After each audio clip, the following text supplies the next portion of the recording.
Schnurrer, da reichen oft teilweise auch Nasenklammern oder Nasenzapfen, die einfach die Nasenflügel erweitern und der Luftstrom kann besser fließen.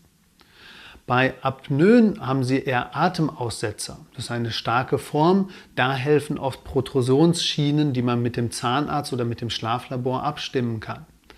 Bei normalem Schnarchen jedoch hilft oft schon die Veränderung der Lage. Die normalen Schnarcher können eher in der Rückenlage die größte Akustik produzieren. Deswegen helfen hier oft schon Rucksäcke oder Westen oder T-Shirts mit eingenähten Elementen, dass ich auf der Rückenlage unbequem liege und nicht mehr in die Seitenlage gehe.